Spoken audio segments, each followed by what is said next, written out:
conception. The difficulty is he's only got the conception. It may alter his feeling to some extent, his sensation, but not as vividly as his sensation will be altered if he looks at the world without any conceptions at all. Well, you would say, how can you stop? We think perpetually, always talking to ourselves. It's a nervous habit. And so to stop thinking, naturally one thinks up certain technical helps. Concentrate on breathing. Think of nothing but your breathing, in and out, in and out. 1, 2, 3, 4, 5. 1, 2, 3, 4, 5. Or look at a point of light and think of nothing else but the point of light. Concentrate, concentrate, concentrate. This helps you to eliminate all concepts from the mind, except what you're concentrating on. Then the next thing is to get rid of the point you're concentrating on. Now, most people think that means a blank mind. No. Do you see, you concentrate on something in order to cause the thought process, the verbalizing, to stop. Then when you take away the point of concentration, you are simply perceiving the world as is without verbalizing, because the verbalizing has been stopped by the trick of concentrating. Concentration is only preliminary. Samadhi or jhana, Zen, is not concentration in the ordinary sense, like staring at a point or thinking of one thing only. It is after concentration has stopped that you've taken away the point on which you concentrated, and you're open to the world with your naked senses. See that. Now that is the foundation experience. After you see that, and on the basis of seeing that, you can, of course, go back to concepts and construct this idea of the world, that idea, and the other idea. So this is why Zen does not involve any beliefs in any theory or doctrine. In this sense, it is not religion, if by religion you mean something which involves a system of beliefs. It is purely experimental and empirical in its approach. And it is getting rid of belief. Get all dependence upon words and ideas. Not because words and ideas are evil, not because they are necessarily confusing, but because we do just happen to be confused by them. At this stage in our history, evolution, or what you will.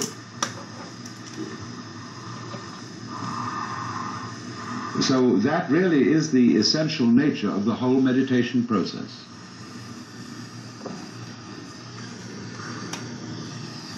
The suspension of talking to yourself, either in words or any other conceptual image, numbers, or whatever you use. And so it is of interest, isn't it, that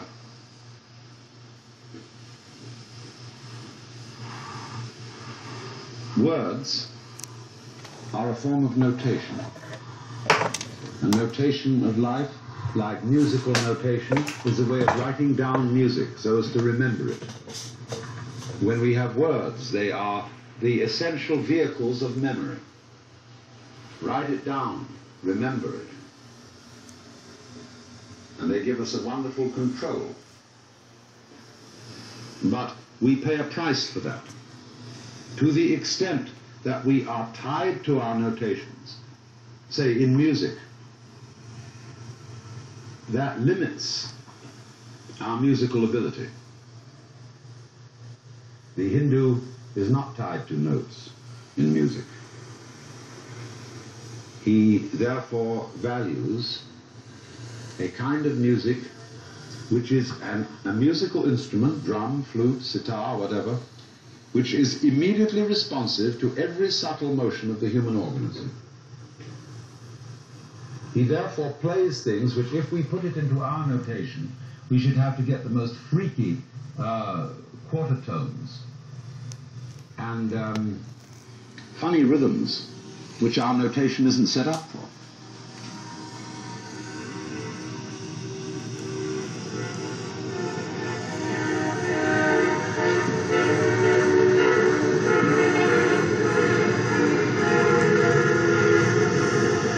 The Hindu therefore rejoices in the extreme subtlety of a flute responsive to human breath, an organic phenomenon. When he listens to our music, it all sounds like a military march because of the regular beat and the fixed harmonic intervals. It all sounds very, very structured and rigid. Trippy shit. So in the same way, when you get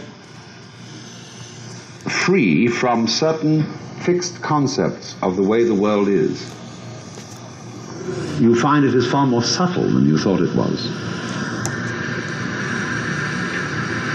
That human relationships, situations, are amazingly subtle. And you gain a facility for understanding them, not through conceptualizing them, but through asking your brain how it would deal with them. See, your brain is an organ like your heart, and it can deal with situations without having to think about them. The brain is not a thinking organ. Well, one of its functions is thinking. The brain does a lot of things other than thinking. It's as if you had a fantastic computer in your skull, and it's a good idea to use it. And as we say, our brains are only 15% efficient. That's a way of talking. It's saying that really that what we call thinking is only 15% of the brain's activity. The brain is very active, controlling all our organic processes, our gland functions, our digestion, our circulation, everything. The brain is in control. The whole autonomic nervous system. So Zen proposes that you learn to use your nervous system. It's much more wonderful than you would ever suppose. And it gives you practice. The koan is to a great extent a situation in which you get practice for letting your nervous system answer questions and pass through problems instead of just your conscious thinking process. The conscious thinking process will not solve the puzzles. The brain will.